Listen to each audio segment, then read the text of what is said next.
All right, everyone, welcome in. Sorry for the slight delay. It is BTB Analytics. We are in college football week 9. Almost feels like the dog days of the season.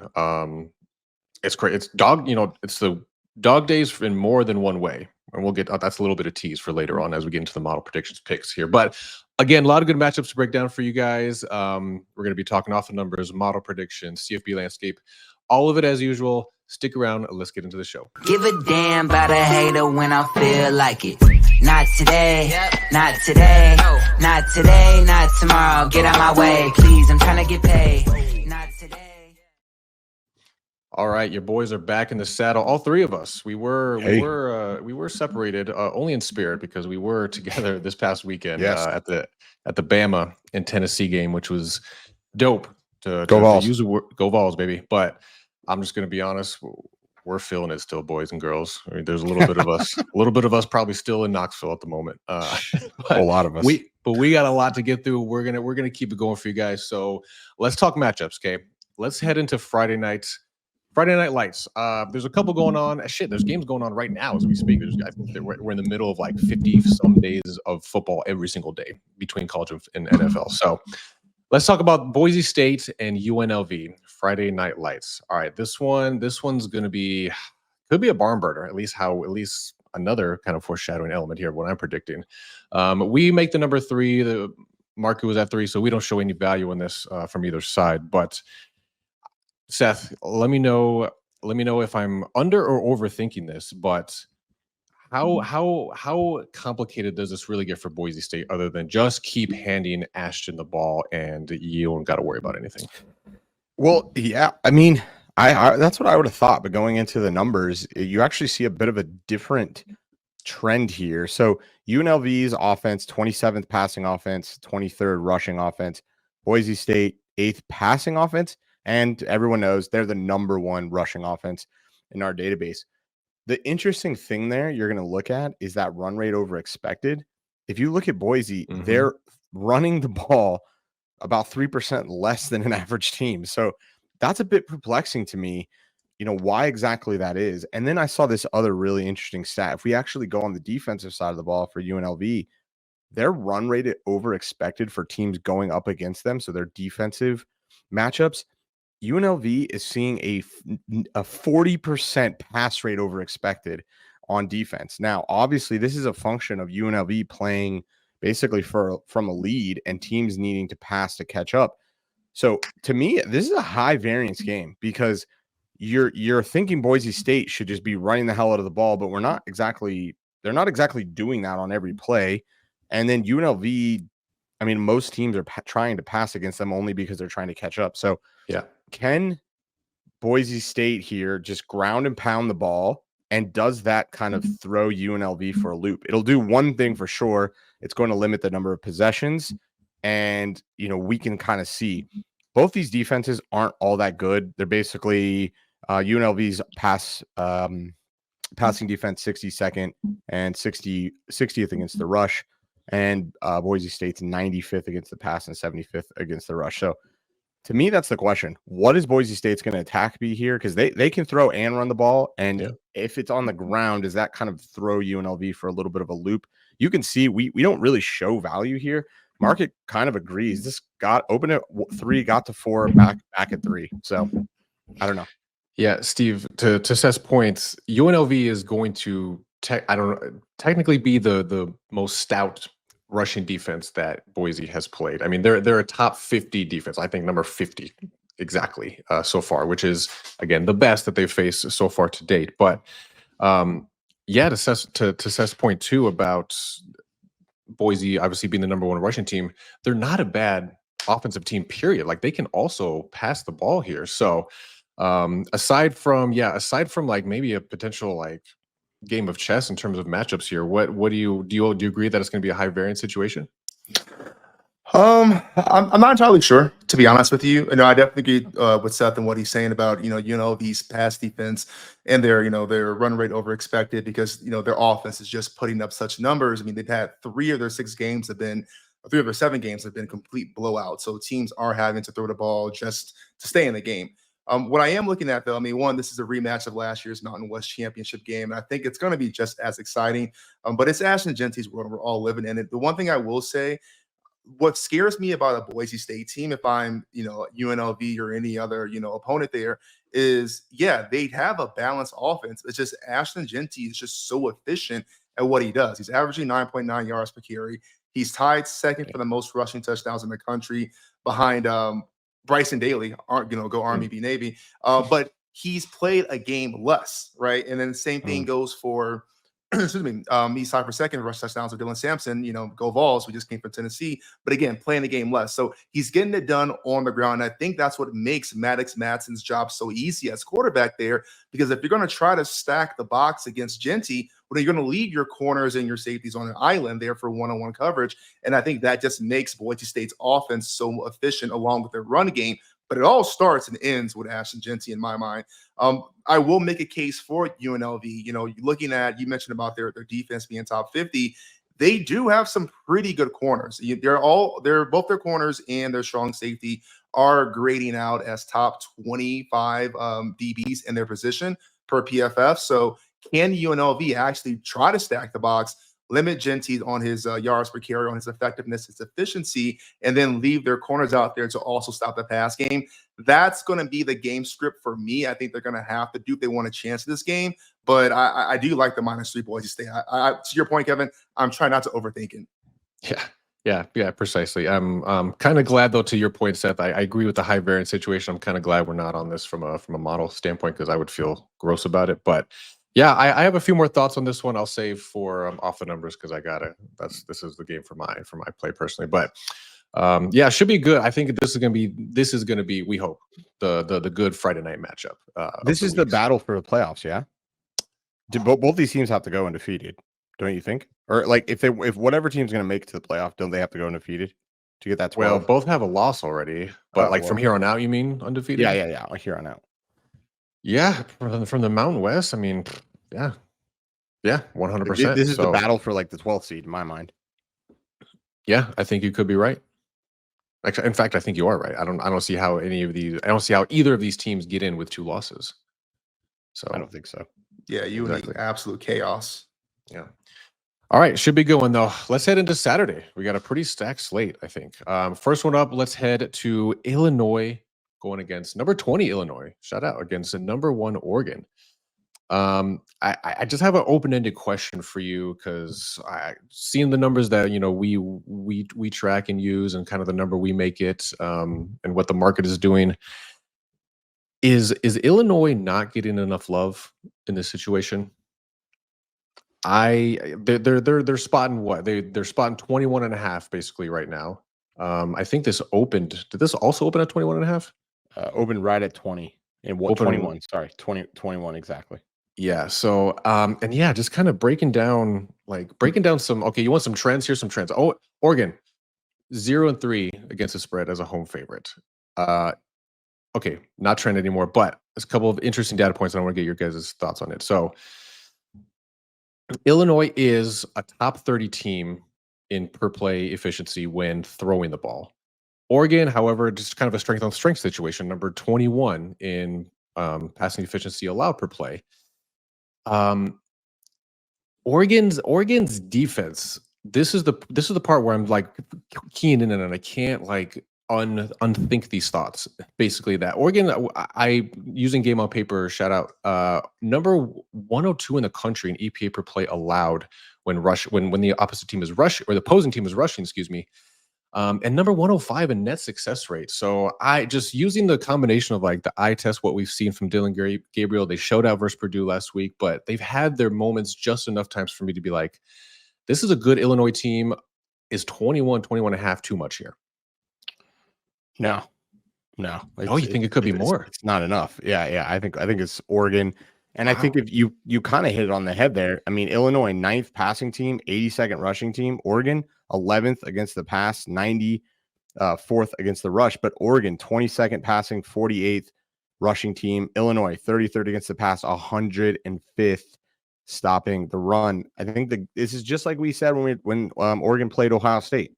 They're going to have to run the ball a lot. They're going to have success there. And quite frankly, I don't see how they're not. Now, on the offensive side of the ball, Oregon 31st in weighted EPA, Illinois 33rd. So I don't disagree with you here that Illinois might be able to move the ball a bit.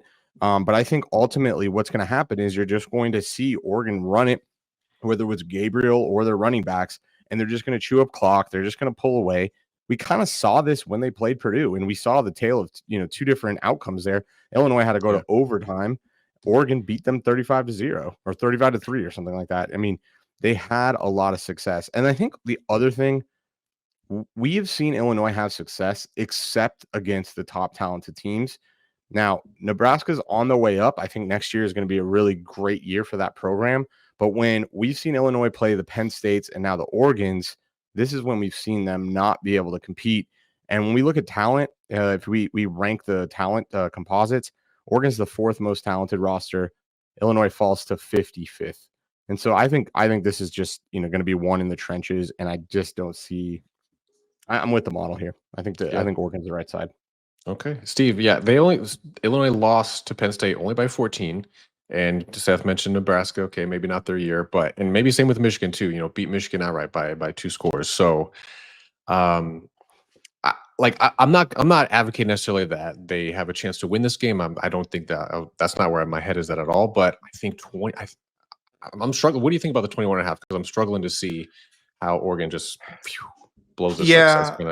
Yeah, I mean, I'm with you, Kevin, on this one. Illinois, sure, let's start with the positives, right? They're one of 2 teams with 3 top 25 wins this season, beating Kansas, Nebraska, and Michigan. That's great. Now, on the flip side, to Seth's point, Kansas, Nebraska, and Michigan is not Oregon, right? Number 1 Oregon at that. So this will be the toughest defense they face so far. And I think what's interesting is Michigan obviously has a really good defense, but where Michigan really hangs his hat on is they are really highly ranked rush defense, the highest that Illinois has faced so far. Oregon is actually going to be the best pass defense that they've faced so far. So how is Luke Altmaier going to really stand up to that test? That, to me, is going to be what dictates this game and Illinois' ability to stay in it, because we know what Oregon can do. On the flip side, and I said this last week, and I'm starting to believe more of who Oregon is. Obviously, that Ohio State win was huge for that program, and you saw them not have a letdown moment against Purdue, who they did shut out. But we've seen this in the past where Oregon against a UCLA team, they beat them by 21. Against the Michigan State team, they beat them by 21. So I'm with you. I think Oregon definitely is going to win this game, but we've also seen Oregon sort of play with their food against quote unquote lesser competition at times throughout the season. So have they gotten past that point? Has Dylan Gabriel truly fixed the issues with kind of making those early season mistakes that he can't make anymore? Because if he has, and if they have, then yeah, sure, this is going to be a blowout. But if not, I absolutely can see a gritty, battle-tested Illinois team hang in there to a 4th quarter or so. Yeah, it's a long way to travel for Illinois. They're not used to that kind of travel, but hasn't Oregon, as we reflect on the season, they've just gotten better every week. They've just kind of done what everyone hasn't done, which is win when it's harder. They barely came out with ahead of Boise, but now we look back, Boise looks pretty good, right? They beat Ohio State.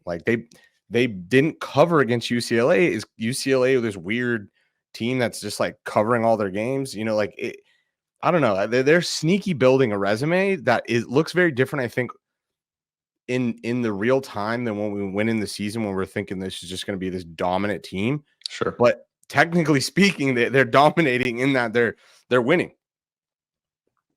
Yeah. I agree. I think winning at 21.5 are 2 different conversations, but I do agree with you. They are getting better week by week. Yeah, this one screams backdoor to me. So I'm glad again we showed a little bit of value on Oregon from it, not enough for us to take it.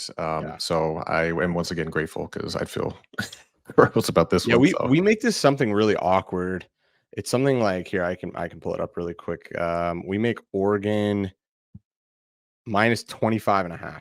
That's our raw number. Yeah. So look through the 24. Yeah. But yeah, it's a tough. Yeah, but that's more four possessions. Yeah, precisely. Okay. Yeah, looking forward to this one. I'll be tuning in, obviously, but yeah, this one, I don't know.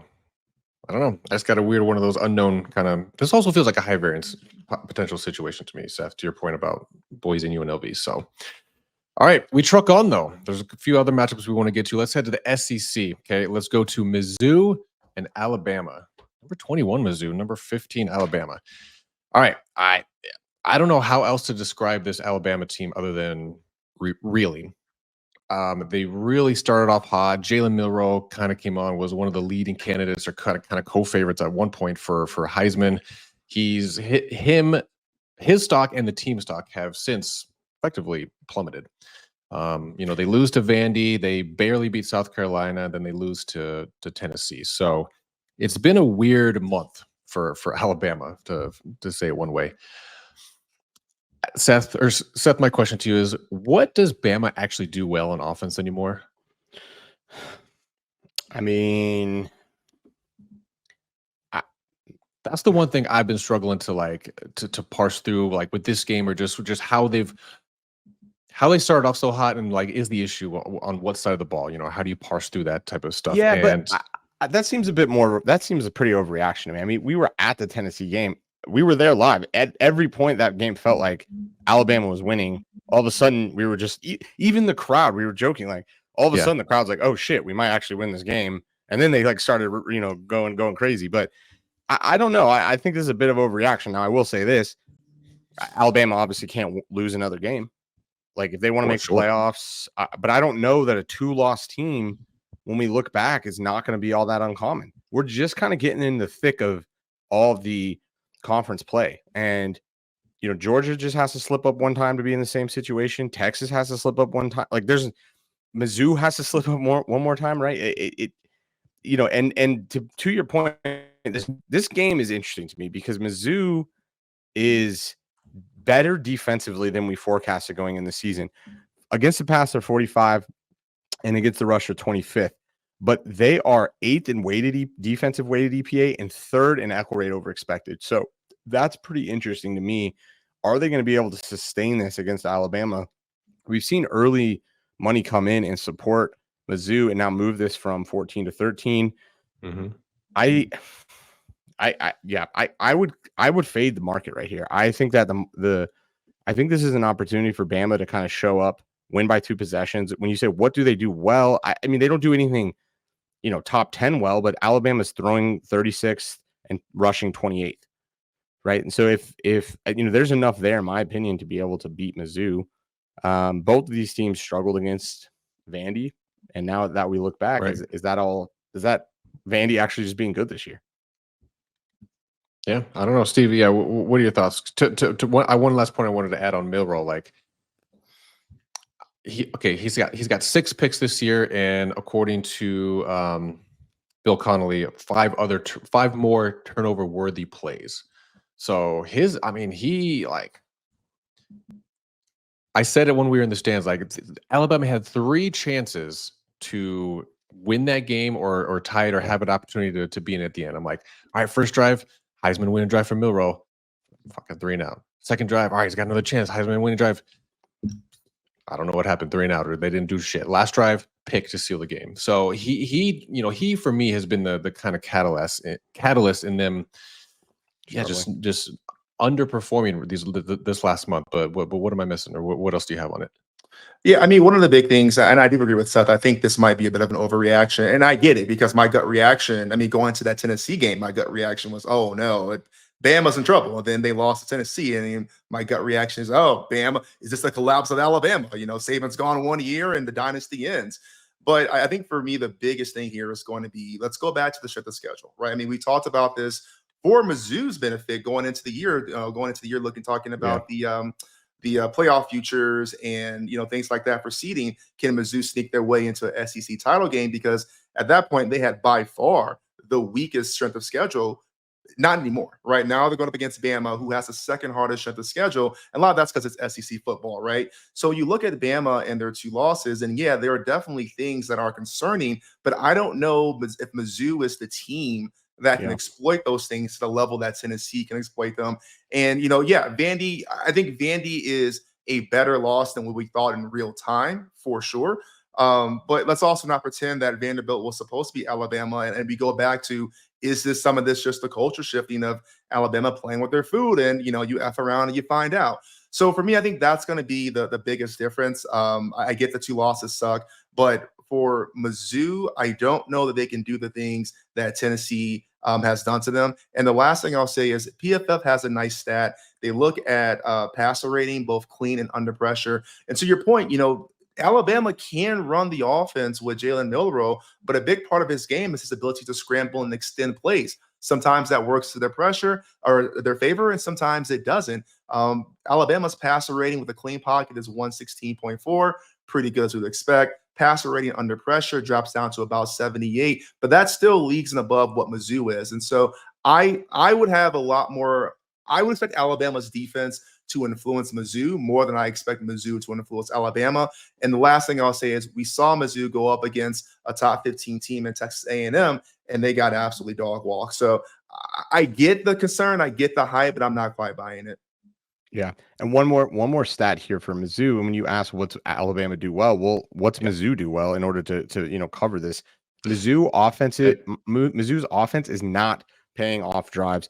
They are 4.3 points per equal. That is 104th in the nation. So I don't know that this is the game where they're going to cut it. Yeah, they're going to have to pay off drives. I mean, they're 60th in weighted EPA. So it's an interesting team. This Mizzou team is actually like a little bit better defensively than I think we all thought they were going to be, but they're worse offensively, which is interesting. But so I don't know. The raw number here for the model is 15.5. I think you're getting a bargain at this dip under 14. I don't think it'll last that much longer. I think it will close back at 14. I think this is roll tide.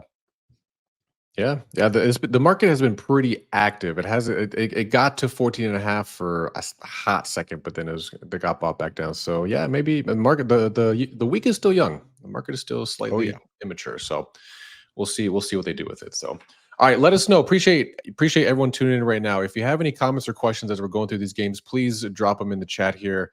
And if you're on the page and listening to this and not subscribed, please do that. Helps us out tremendously. Drop the video like as well if you don't mind. All right, boys. Why not? Let's stay in the SEC. Moving on, we got number 5 Texas going up against number 25 Vanderbilt. So we show a little bit of value on Texas on this one, but open-ended question, or if you guys have heard anything through the grapevine, let me know. I think this one comes down to what Texas plans to do at quarterback. Quinn Ewers got benched in that game. Arch Manning comes in. They bring Ewers back in. It was I was drunk when I was watching this game, so I don't really know. I wasn't really following what was going on. But my broader point here is what's going on there, and is Ewers on some kind of leash? I don't necessarily think Vandy's defense is going to be the one to like get him benched. I would be kind of shocked, frankly, but there's a little bit of signal somewhere in all that noise. Would you guys agree? Well, and then there's the 24/7 post that they quote unquote got hacked, where it said that Ewers basically was going to sit out the rest of the season. Was that a hack situation? That's what they said. Okay, I don't know if they got, but they posted it. I don't know. I mean, the interesting thing about that was you're right that they benched him, but they like pseudo benched him because they put him back in. So it was more like a timeout. Put Baby in the corner, Yeah. I mean, look, I can give you all the stats about how Texas is just dominant, and they are. And I agree with the comment you just said. I don't. Vandy's strengths are offense, right? They can sling it, and that's a big refresh for a Vanderbilt team. But on defense, we're not talking about a robust SEC defense. 67th against the pass, 63rd against the rush. They're not going to be able to do what Georgia does to any extent. Weighted EPA, Vandy is the 92nd weighted defensive EPA. I mean, I think this is a get right spot for Texas. You can give me Ewers, you can give me Manning. 20.5 just too few. Or no, I think I put here, give me 20.5. That's an alt line. Our raw number is 28. I think this is sitting at 6 or 18, I believe. Vandy would have to play like gods offensively. It's just not defense. They're not going to be able to do anything to Texas defensively, in my opinion. Yeah, pretty much 18.5 across the market right now. 18, yeah. I think you can get a 20.5 alt is good money. Interesting. Okay, a couple of other random things I want to jot off here, Steve. That I want to bring in for a sec. So, Vandy can likely. I just have to throw this out there. I don't think they're not going to win this game, but they're one win away from bowl eligibility. They are playing out of their collective minds in trying to get there. Okay, an interesting little nugget. All the games that they've played against FBS teams, which I think is all except for one, maybe two, someone fact check me, but have been within 10 points. They haven't lost a game by more than 10 points. And they've upset some of the highly favored teams that they've played so far. So this segues into the one point is that this is again a Bill Connolly thing. So I've been following some of his stuff more recently. I don't know, maybe I'm just either maturing or getting old. I don't know what the deal is, but he said that Vandy has been the team they're most involved, or they're involved in the most clutch plays this season, which a clutch play is defined as any play that adds or subtracts 10% win probability. So in other words, this team is a couple plays away from being 7-0, and they're also a couple plays away from being like 2-5. Yeah. So that makes sense. Yeah, so they by themselves are kind of like seemingly like a high variance team in a sense, and I don't know. They're like, what's the guy's name? Diego, Quarterback. Pavia, yeah. Pavia, yeah. I mean, he's a fun dude to root for and everything, but I'm with you, Seth. I'm not quite really ready to pounce on an alt line, but when you have a team who is overperformed, and a lot of that is because of clutch situations, it's not really, in my opinion, a kind of a transferable skill week to Not week. a forward-looking stat, 100%. Yeah. So yeah, give me. I think Texas probably rolls and romps in this one. Yeah, I think that's fair, and I agree with you guys here. I think the one thing for me, you look at, okay, yeah, so Vanderbilt, the one score games like you mentioned, Kev, those stats are all good and whatnot, but let's not forget that those losses, one of those was to Mizzou and the other one was to Georgia State. And so I kind of come back to the same thing here about this is where the things get going. So yes, the Alabama win was absolutely great. The Kentucky win was a very solid win, right? But Texas is going to be in a different league. And Sark did come out and say yours is going to be, their starter, after that game. So, that's kind of who we expect to see. But I'm with Seth here. I really don't think it matters because you're going to get the pressure all day from the defensive side of the ball. And then whether it's Arch or Quinn, I think they both have enough to overcome this Vandy defense, which is going to be its weak point there. So I think it's a feel-good story. I love the chaos that the Commodores are kind of introducing into college football, but I think the clock strikes midnight here for Vandy, and I think this is going to be a blowout. Yeah, and also remember, going into the season, they're over under SEC wins. You guys got any guesses what those were? 0.5. Probably 1.5. 1.5. Kevin got it. 0.5. So, I mean, can they keep winning? For sure. Can they have more upsets? For sure. This is going to be the best defense they've faced, period. So I think that'll be a test we haven't seen yet. And shout out to Bill Connolly, SP Plus, huge in college football analytics, still has quite a lot of power in the market. But I mean, shout out to him is how we kind of got started in all of this, and as far as college and what stats to look at. But in my mind, the reason SP Plus you can't just use it right off the shelf and beat the market is because like a good amount of his stats are not forward-looking stats. They're explanatory, not predictive. Meaning, he's Godfather. He came up with a lot of this stuff like explosive rate, explosive plays, like not predictive. This description that he's talking about with clutch plays. Just because you've been clutch doesn't mean you'll stay clutch. Precisely. And I just don't think this is the game that they can be clutch. I think they used that up already against Bama. I just think this is just like I think the Bama. This is not Kentucky. Like the line of scrimmage will just be a different ball game. I mean, they beat Ball State last week by 10 points. Yeah, right? They're the SEC big dogs. Yeah, the more we're talking about this, the more I kind of like the potential alt situation here. So 20.5, I think it's reasonable. Our number is 28. We make this number. Yeah, the market has been buying Texas pretty much all week already. So I don't think it's going to stop. Yeah, and I mean, like I know it looked really bad in real time, right? But the final score was 30-15, that Georgia to Texas, right? And that was really look at the Alabama Georgia game, right? I mean, you saw a tale of two halves. So if you throw away a half of football, was Texas really that terrible? You know what I mean? And I guess that's my point here. I don't think that what you saw against a Georgia team who outscored Alabama by 28 points at some stretch or whatever it was. Like, this is just a good team doing what a great team doing what a great team does. So I don't think there's really a lot of cause for concern to overreact on Texas.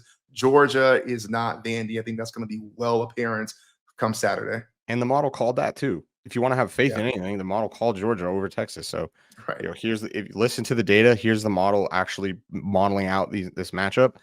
This is Vandy's, whatever the opposite of Swan Song is. I don't know. Yeah. All They're right. a good team, but what is high variance? I mean, aren't we already creeping up to like an insanely high variance outcome already? I mean, they beat Alabama. They beat I don't know. I don't beating Texas is if you. Oh my What's God. the problem? The combined probability of them beating Texas and Alabama has got to be, and rounded, has got to be 0%. Yeah. Preseason. Could be. Yeah. Could be. But I guess on a more serious note, can we go back 1 second, just for the viewers maybe watching this? So you guys don't know, our favorite season is alt season for sure. That's true. And we talked about this. So Seth, realistically, is there like an alt number that you set that's the better, being informed of what you've been informed with, would feel comfortable as a potential bet that you would place? Yeah, 20.5. I will play. Yeah. I will bet this. At 18, you have to bet it right now. I don't know if that it gets all the way to 21, but I won't be shocked. Like I said, the raw on-regress number is 28. So you could be real greedy and try to get a 27.5. I think if you shop the alt right now, 20.5 minus 20.5 for Texas full game, you'll probably, I don't exactly know what the best number is, but it's probably around 150. Fine, give it to me. So who was there was Texas versus Michigan the first time around. All the alts that we've given out here have been on Texas. Okay, I was just going to try to confirm that. But Texas does exactly what you're wanting to identify and what the model identifies.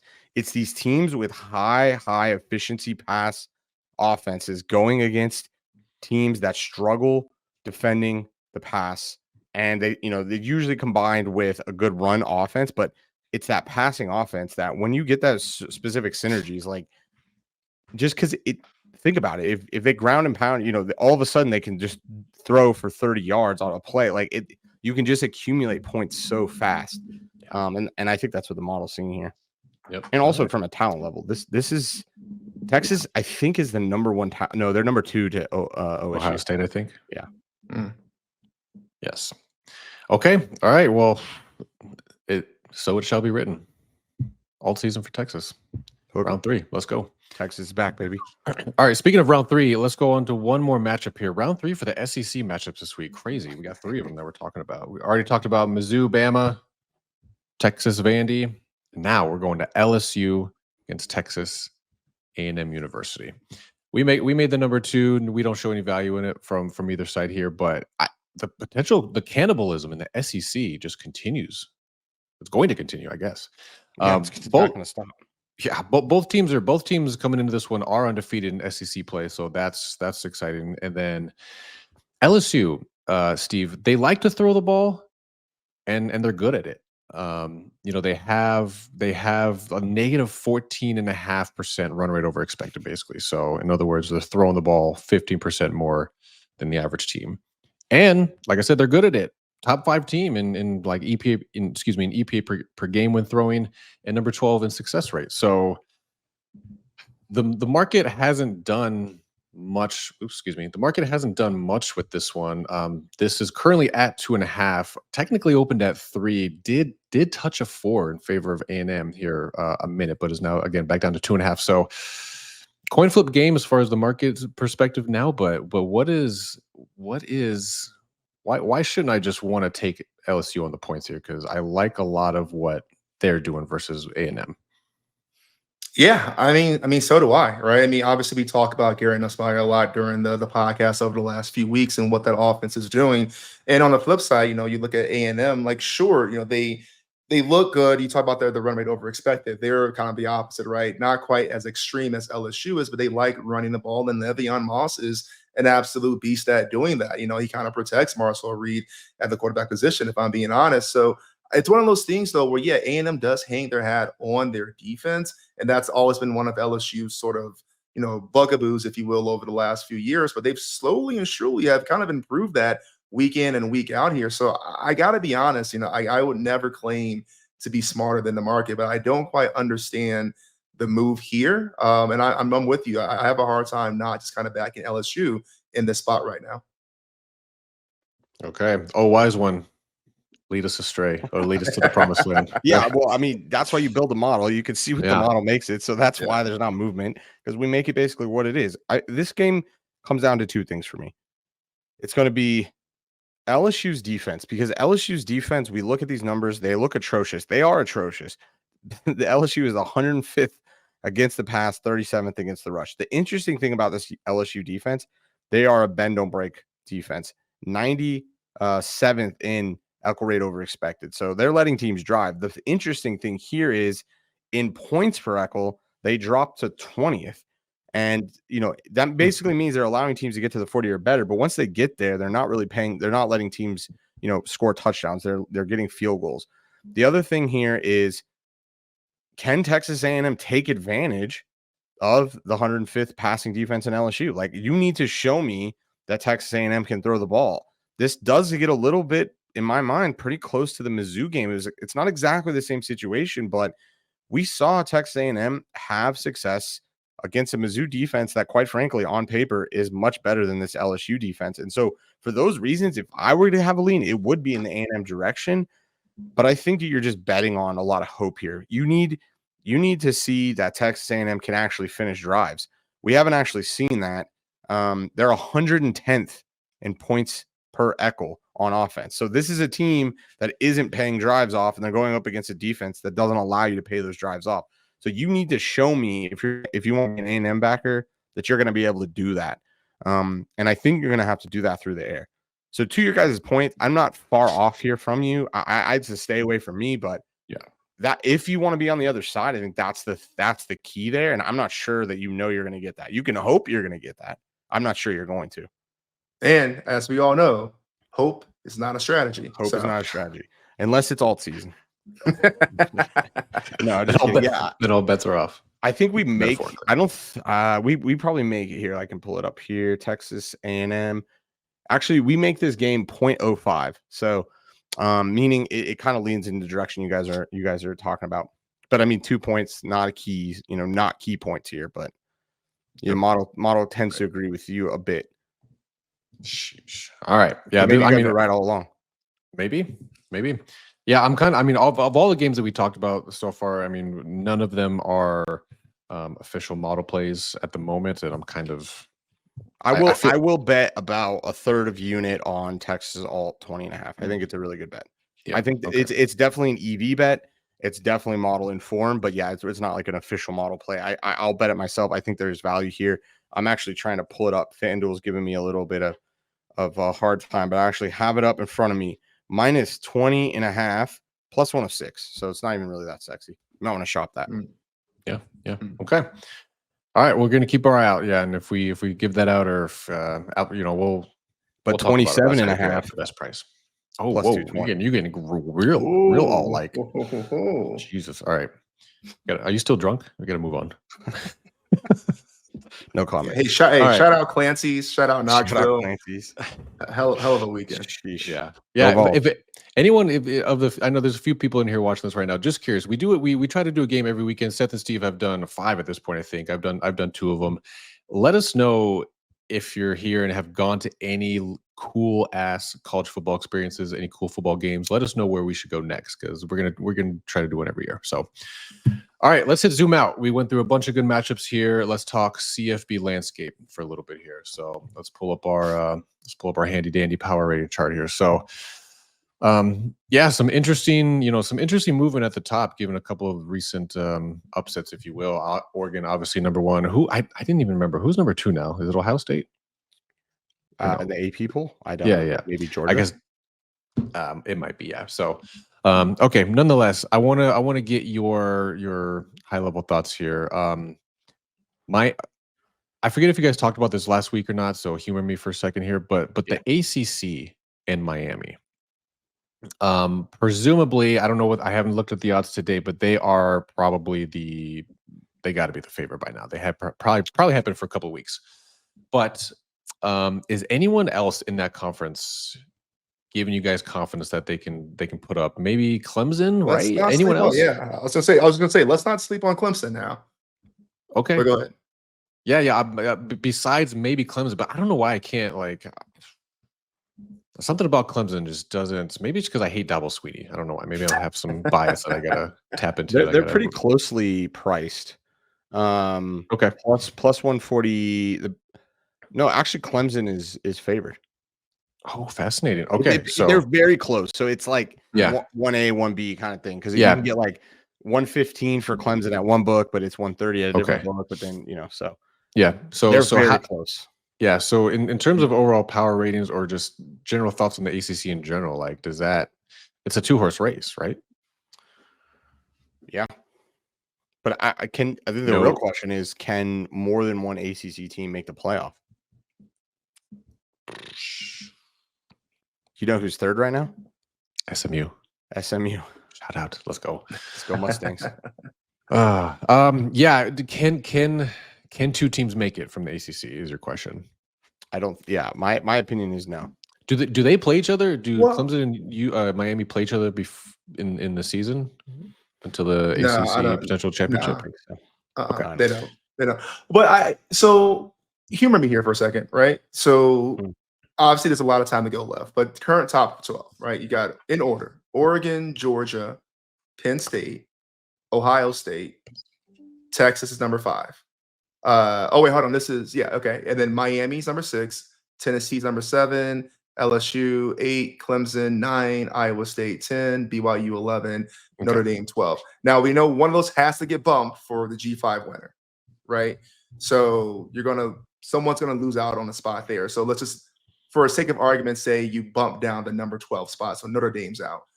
You then would have Clemson and Miami, who again, because they don't face each other, could go undefeated in the regular season. Then it's the ACC championship game where one of them gets a loss. Okay.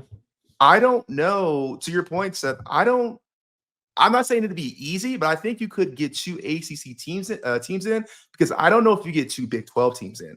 And Iowa State and BYU are 10 and 11 right now.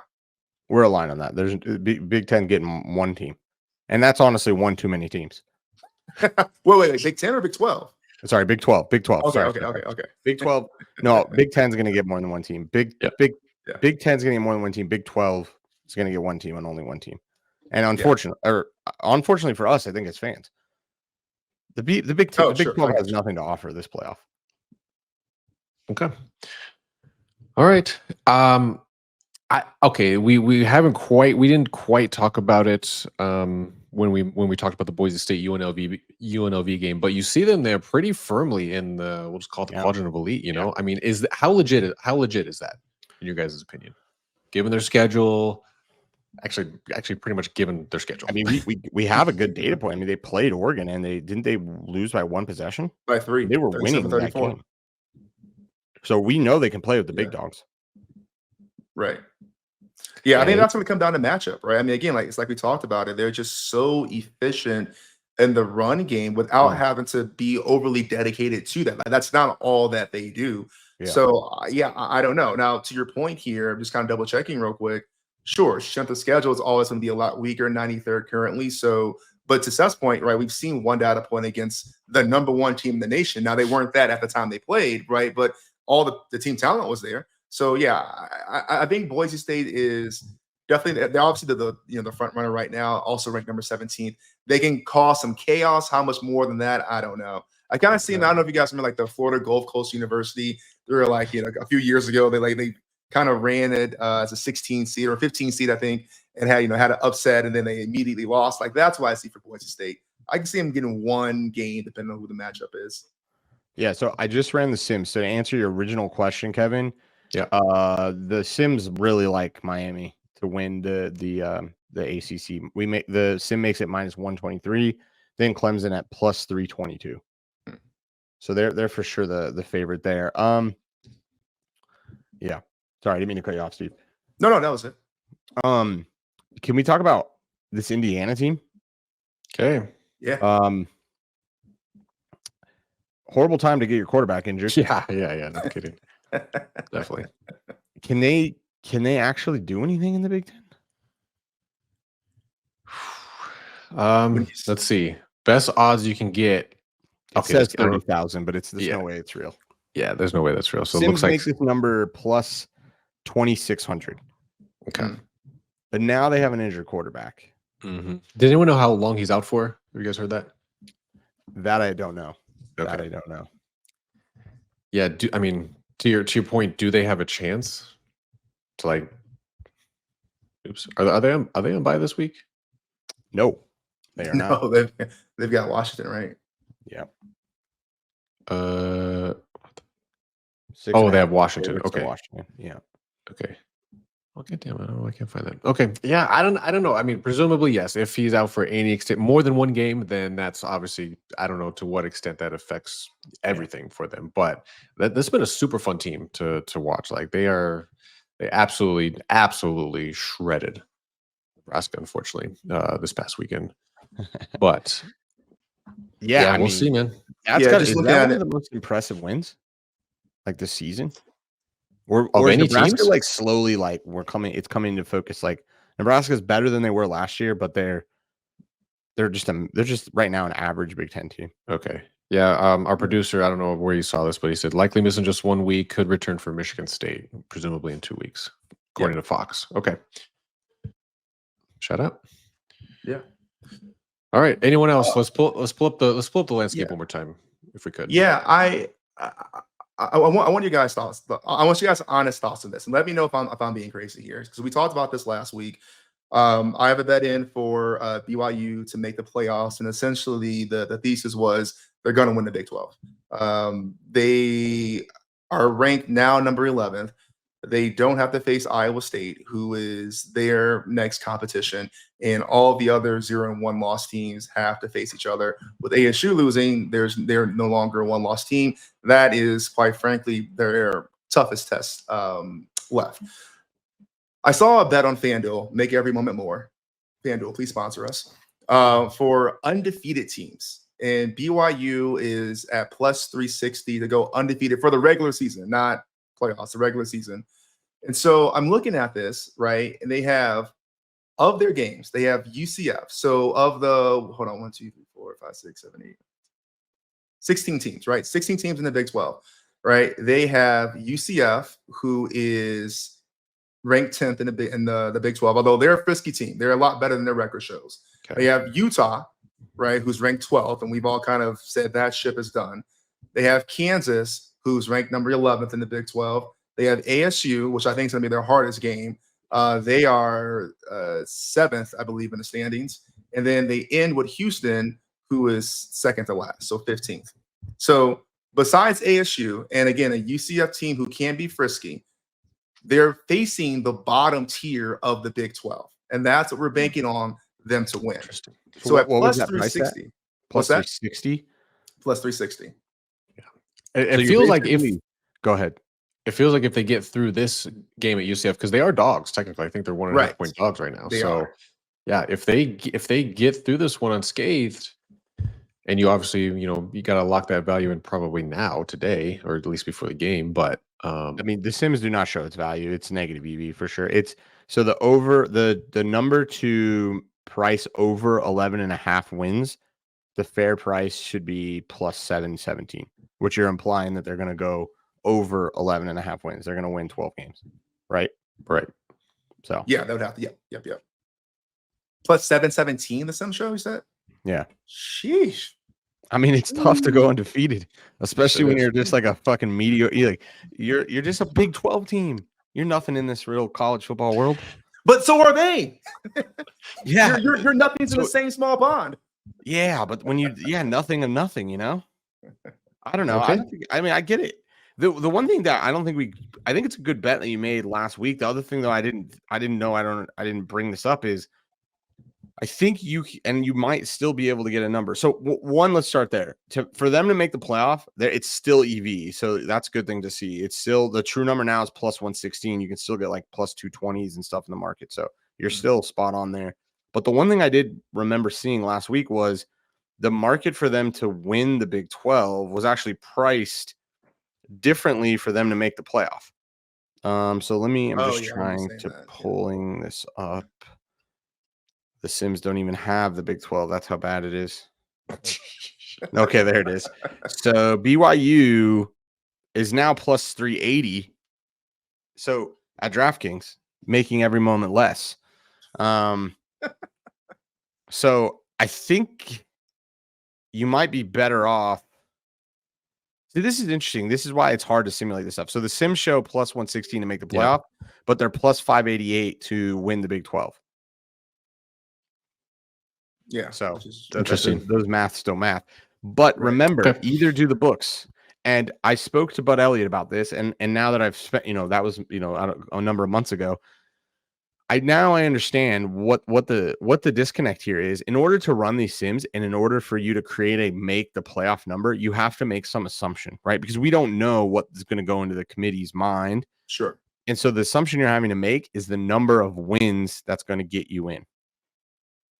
And so that's why you're seeing a discrepancy. But remember, the book's odds on this, they're going to have to make an assumption as well. Mm-hmm. So I think that this is a really good attack to me. You can still get a plus 380. But really, if you really think about it, if they're plus 116 to make the playoff, they have to win the Big 12 to make the playoff. So, right.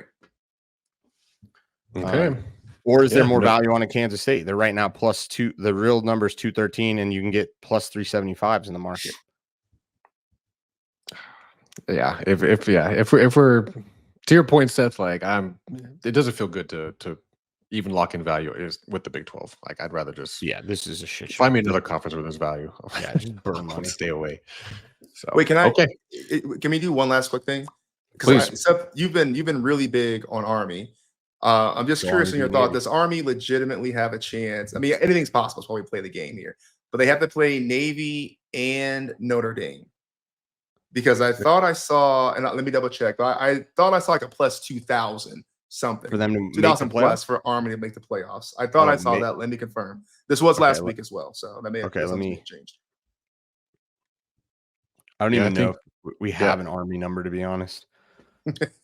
Yeah. Talk about not knowing how to price it. Like that's the books probably would be reluctant. It's showing to plus 9,000 at Caesars, but there's no way. I'm seeing a plus 2,000 at MGM. But the true number we're saying should be plus 2,100. If you can get a true plus 9,000 at Caesars, which there's no way you can. But lock it in and then prepare to have your account flagged. Wait, so that your number was 2,100? 2,100, yeah. So the only EV would be against that plus 9,000 number that doesn't exist at Caesars. All right. 9 weeks in, a lot has changed. A lot will continue to evolve as we go. How about them Penn State tickets?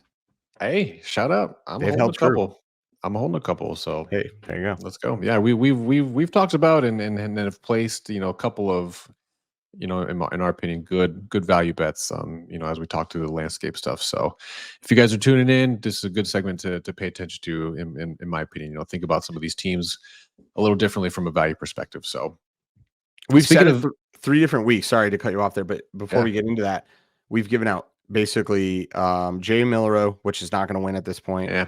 Ewers not going to win, but the Carson Beck one for sure has legs now. Like now his arc is he loses to Alabama and then it's just up. That Ryder's going to eat that story up.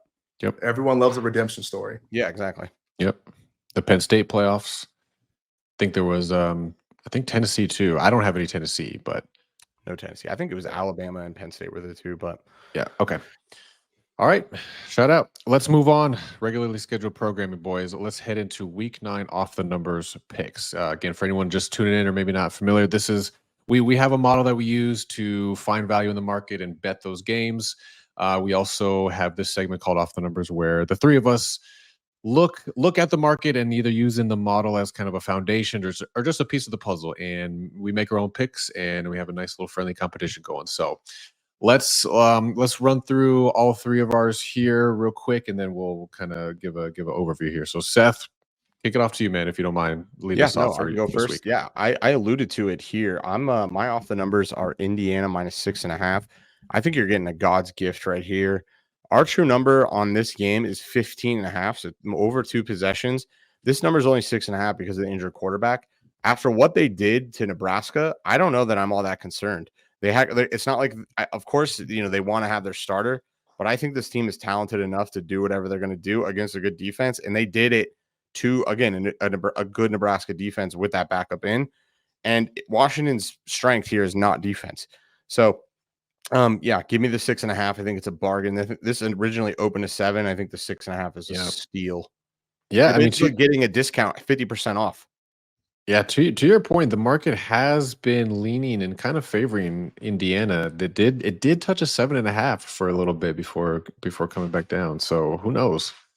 Maybe it is a sneaky good buy low spot. So okay.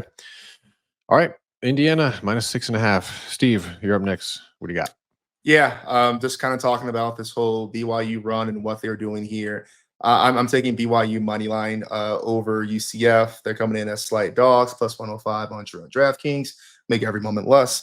Yeah, I think for me, it's one of those things where BYU is definitely not flawless, right? We saw them have a hell of a run for the money against OK State, and they even came out and said it during their media day. This. Satake came out and said, "Hey, listen, they caught us off guard. They ran the ball with their quarterback. They ran it well. We saw Garrett Ringo come in as the backup for Oklahoma State. Alan Bowman did end up playing as well, so they kind of went back and forth. They really threw a lot of schemes. They came off a bye week. They were prepared for this. BYU had some chances to make some adjustments at halftime, and quite frankly, OSU should have won that game. BYU came out with a last minute, last second play to kind of take that in, but they won nonetheless. And so, call it lucky, call it clutch. They got the W. UCF runs the ball really well. I think Gus Manziel's going to have that team ready to go. They are way better than their 3-4 record shows. But with that being said, I think BYU still is the better team. They're going to be prepared for this. I like the buy low spot, the dog spot for them. I'm taking the money line. Okay.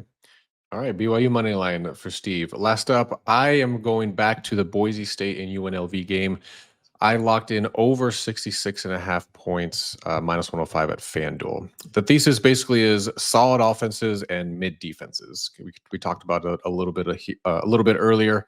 Again, both teams not great in defending the pass, and it just, in breaking down the numbers and seeing kind of how these teams stack up, I think the firepower collectively between the two is going to be too much. I don't care that UNLV is the quote unquote best defense that Boise State has faced to this point in defending the run. It's not by a wide margin. You got the Heisman favorite at the helm. You have a really solid top to bottom offense for Boise State, and UNLV in its own right, like don't sleep on that offense. We talked about them too, but Boise #1 running the ball, UNLV top 15. I just see too many options for both teams for there not to be points. So I locked in over 66.5. So let's pull up the recap here. Steve, to your point, I think you're better than what your record shows, to be frank. So poor Steve. Oh yeah, second half run uploading right now. Here we go, baby. All right, so one more time. I'm on the over. I'm 3-1 so far. Steve, BYU money line defeated so far, but turnaround right around the corner, baby. And Seth, -6.5 Indiana, -3-1 or 3-1 record as well. So all right, that's Kevin. Yep, that's off the numbers, week 9, baby. All right, let's move into last part, some of our listeners' favorite part of the segment as well. We got model picks and predictions for college football week 9. So let's pull up the card that we got. I mentioned at the very start, it is the dog days of the season, but it is another week of the dogs, baby. We got nothing but dogs on the card. So you see them up here. Seth, if you want to just run through what we got, and then let's talk about it real quick. Yeah. Dogs are barking this week. We're only on dogs. We're on Georgia Tech 10.5, Duke plus 11.5, Auburn plus 2.5, Oklahoma plus 21, West Virginia plus 3, Oklahoma State plus 6.5, and North Texas plus 8. Every dog goes to heaven. Let's go. Go dogs. Let's hope, baby. Let's hope. Yeah, another interesting one. This Duke one. This is the only one really that stood out to me. Like, again, maybe I had to try to remove kind of my inherent bias because we're holding SMU futures tickets, and they're I haven't checked if there's any value on them yet. Probably not, frankly, but On Duke, or what do you mean? On the SMU futures right now, just for them to win the ACC. Yeah, for sure. There's value. What do you have? Like plus 2,000? Yeah, that sounds about right. Yeah, it was somewhere in that neighborhood. Oh yeah. There's mad. They're third right now. I think they're plus like 400 to win. More specific, I meant if there's any cash out value. Oh, like I'm if sure we're there at was that point because yet. when 2 or 3 weeks ago when Arizona and SMU were winning, I could cash out one of the parlay for like double. So that makes me think that probably those are now not able to be cashed out. Oh, but for sure. Yeah, those are dead. But your ACC ones might look like pretty good, and that team has turned it on. Quite frankly, a tale of two halves. I don't know. I haven't like pulled back the hood. At this point you build a model. You kind of trust the process, but I mean, I wouldn't be surprised if Duke is just like a ground and pound game. I mean, we saw what they did to Florida State. Quite frankly, they overperformed in that game. Now Florida State's trash, but they're doing what they need to do. Yeah, that's fair. And I'd be remiss if I hadn't mentioned this too, but let's pull the record or the model card back up there, please. But first several weeks of the season, first 5 or 6, we were basically hanging around 50%. Even one week, I think we technically dipped slightly to be unprofitable. But what a run! What a couple of weeks the model has had. This is, I think we're 15-3 in 2 weeks. Someone fact check me on that. Yeah, but we're sitting almost right around 54% right now.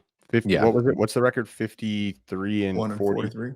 Yeah, 50. Yeah. So model record's 51 and 43, which is like right around 43% or 53%. So yep. And again, for anyone not familiar with us, we do the expected win rate for the model is about 55%. So we're kind of in line. But yeah, we've had a very good couple of weeks here. So good to be back in the win column for sure. So.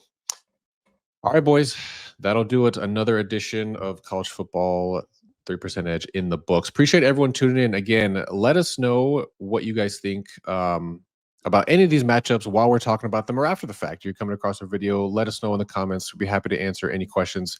Please don't forget to like the video. Please don't forget to subscribe to the channel either. Helps us out tremendously. So, boys, week 9's coming up. Week 10 next week. Holy moly. All right. It's been real, boys. You guys have a good night. We'll catch y'all next week. Take care.